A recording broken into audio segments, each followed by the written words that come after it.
శ్రీ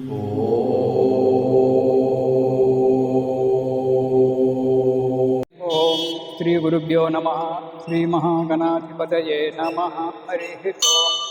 గురుబ్రహ్మ గురువిష్ణు గురుదేవో మహేశ్వరః. గురు సాక్షాత్ పరబ్రహ్మ తస్మై శ్రీ గురవే నమః. హరితసగోత్రోత్పన్నం హరిభక్తిపరాయణం శంకర గురువరేంద్రచరణం శరణం ప్రపద్యే. శ్రీ మహద్భ్యో గురుభ్యో నమః. సదాశివసమారంభాం వ్యాసశంకరమధ్యమాం అస్మదాచార్యపర్యంతాం వందే గురుపరంపరాం. అరుణాం కరుణాతరంగితాక్షిం ధృతపాశాంకుశపుష్పబాణచాపాం అనిమాద్విరయూకృతాం అయోకైః అహమిత్యేవ విభావయేద్భవానీం. ఓం శ్రీమాత్రే నమః. నమస్తే దేవదేవేశీ నమస్తే పరమేశ్వరీ నమస్తే మహిషారూఢే వారాహీతే నమోస్తుతే. వారాహీదేవి నవరాత్రులు ఈ రోజు నుంచి మనకు ప్రారంభమవుతున్నాయి. ఈ వారాహీదేవి నవరాత్రులు నాగారం గ్రామంలో బొడ్రాయి దగ్గర ఉన్నటువంటి రామాలయంలో హరిహరాంజనేయ స్వామి దేవాలయం అంటారు, అందులో చేయడం జరుగుతుంది.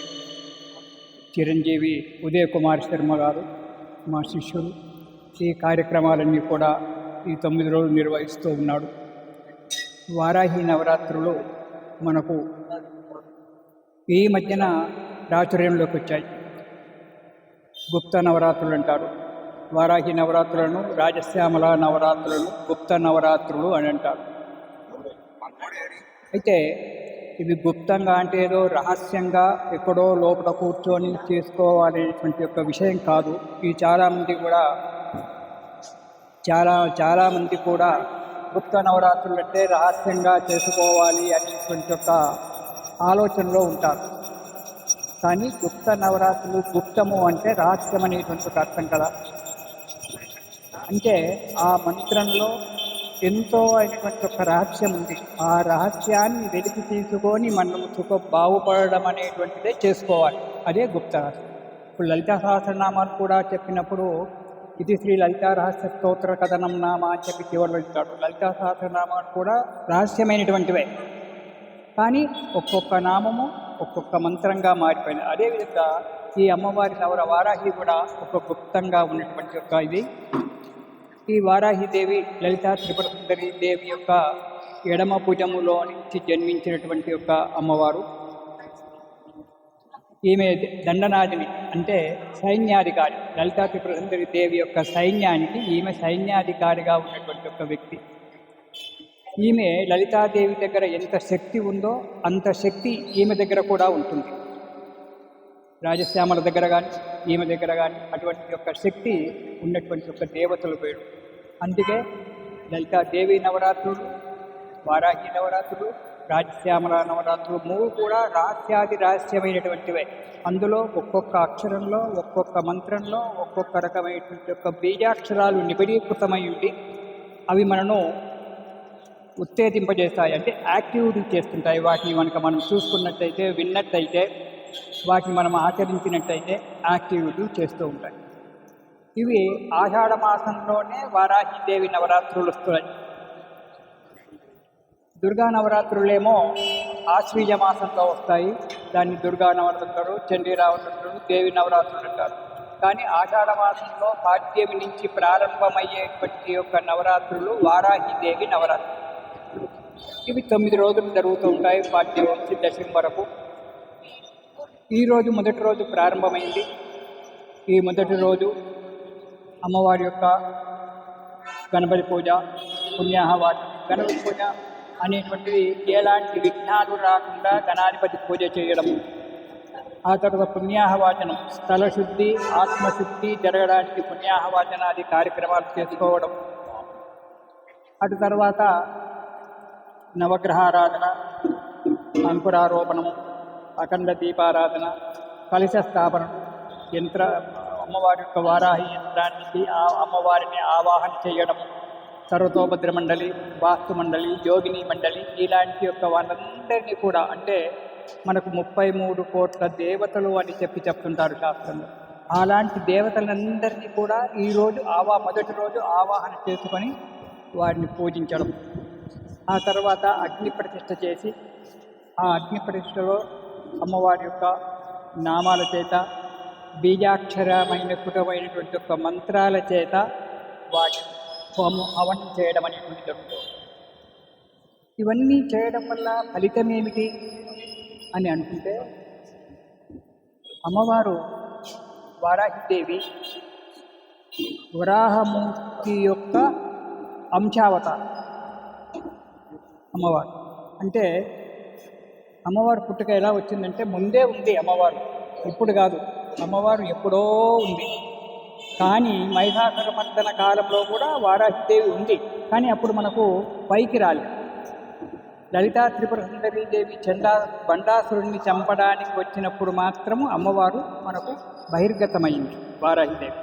అందుకే యజ్ఞ వారాహపుత్రం రూపంగా బిభ్రతోహరే శక్తి సాప్యాయౌ తత్ర వారాహి బిభ్రతేం తను అంటాడు. మన చండీ యొక్క మంత్రంలో వస్తుంది. అంటే చండీ అవతారం నుంచే అమ్మవారు వారాహిదేవి ఉంది. అయితే లలితా త్రిపుర సుందరీదేవి యొక్క ఎడమ భుజములో నుంచి జన్మించింది ఆమె. ఆ శ్వేత వరాహ స్వామి యొక్క అంశావతారమే వారాహిదేవి.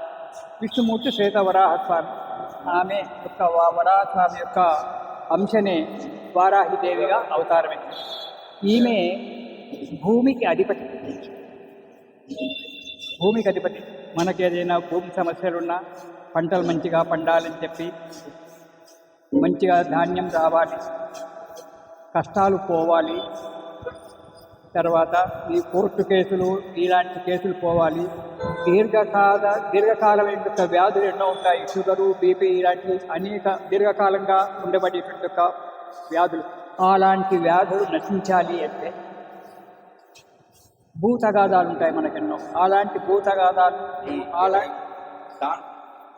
భూతగాదాలు కూడా వెళ్ళిపోవాలి అంటే వారాహిదేవి సేవించాలి.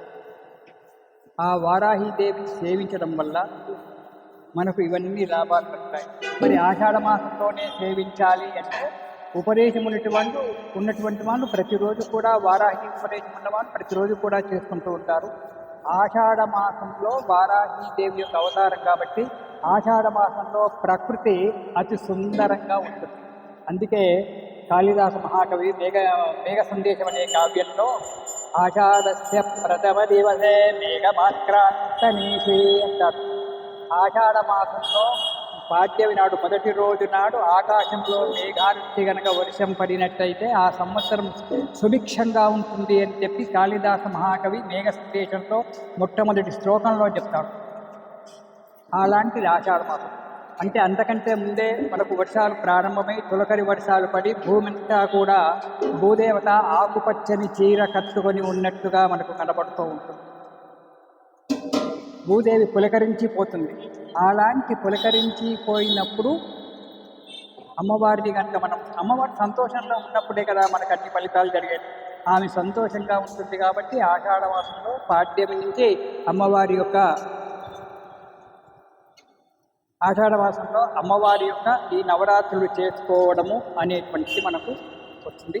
మొదటి రోజు కార్యక్రమం ఉదయపూట కార్యక్రమం అంతా కూడా జరిగింది. ఈరోజు గణపతి పూజ, పుణ్యాహవాచనము ఇవన్నీ కూడా జరిగినాయి. తర్వాత మధ్యాహ్నం తర్వాత కలశ స్థాపనాలు, త్రయత్రింశతి దేవత ఆవాహనాలు, ధ్వజారోహణము, అగ్ని ప్రతిష్ట, అంకురార్పణం ఇవన్నీ కూడా జరుగుతాయి. సాయంకాలం హోమం అవుతుంది. ఇలా 9 రోజులు ప్రతిరోజు చండీ హోమం, శ్రీచక్రార్చన ఉంటుంది, నవావరణ పూజ ప్రతిరోజు కూడా నవావరణ పూజ జరుగుతూ ఉంటుంది. శ్రీచక్రార్చన చేసేటువంటి యొక్క మహానుభావుడు శ్రీచక్రార్చన చేస్తూ ఉంటాడు. అది శ్రీచక్రం యొక్క పూజ, నవావరణ పూజ చూడడం అనేటువంటిది మన అదృష్టం కావాలి. అలాంటి యొక్క శ్రీచక్రార్చన చేస్తూ ఉంటారు. చండీ పారాయణాలు ఉదయం పూట ప్రతిరోజు చండీ హోమం ఉంటుంది. సాయంకాలము 5:30 ప్రాంతానికి సంధ్యా సమయంలో వారాహిదేవి యొక్క హోమం ఉంటుంది. ఈ 9 రోజులు ఆ లలితా త్రిపుర సుందరి గురించి, వారాహిదేవి గురించి ప్రవచనాలు చేస్తుంటారు. ఇవన్నీ కూడా కార్యక్రమాలు జరుగుతూ ఉంటాయి. ఈ మొదటి రోజు కార్యక్రమం మధ్యాహ్నం వరకు జరిగినటువంటి కార్యక్రమాలు జరిగినాయి. సాయంకాలం నుంచి మళ్ళీ తక్కిన కార్యక్రమాలన్నీ కూడా జరుగుతాయి. రేపటి విషయం మనం మళ్ళీ రేపు చెప్పుకుందాం. అందరూ కూడా ఈ కార్యక్రమాలలో పాల్గొని తమ తమ కష్టాలన్నీ కూడా పోడగొట్టుకొని సుఖంగా ఉండాలి.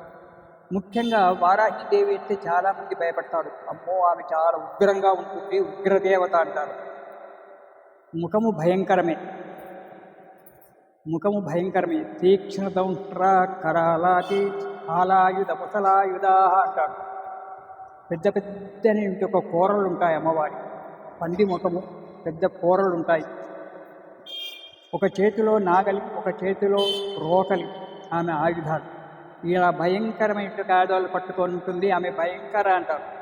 ముఖము భయంకరమే, కానీ మనస్సు మాత్రము నవనీతమైనటువంటిది వారాహిదేవి. ఇవి రహస్యంగా చేసుకోవాలి. దీక్షలో ఉంటేనే రావాలి, దీక్ష లేకుంటే రాకూడదు, దేవాలయానికి పూజలు చూడకూడదు అని చెప్పి కొందరు ప్రచారం చేస్తూ ఉన్నారు. అలాంటి యొక్క ఆలోచన ఏమీ లేదు. దీక్షలో ఉన్నా దీక్షలు లేకున్నా వచ్చి కార్యక్రమాలు చూడవచ్చు, కార్యక్రమాలు చేసుకోవచ్చు. పూజలలో కూర్చునే వాళ్ళు పూజలలో కూర్చోవచ్చు, తమ కష్టాలన్నీ కూడా తీర్చేసుకోవచ్చు. ఈ కార్యక్రమాలు ఈరోజు మొదటి కార్యక్రమం జరిగింది. మొదటి కార్యక్రమం మధ్యమరగా అయింది. సాయంకాలం మళ్ళీ కార్యక్రమాలు ఉన్నాయి. ఇలా ప్రతిరోజు కూడా జరుగుతూ ఉంటాయి. కాబట్టి భక్తులంతా కూడా విశేషంగా వచ్చి ఈ కార్యక్రమాన్ని తిలకించి అమ్మ యొక్క అనుగ్రహాన్ని పొంది సుఖంగా క్షేమంగా ఉండాలి అని చెప్పి ఆ అమ్మవారిని నేను వేడుకుంటున్నాను. ఇది శుభం.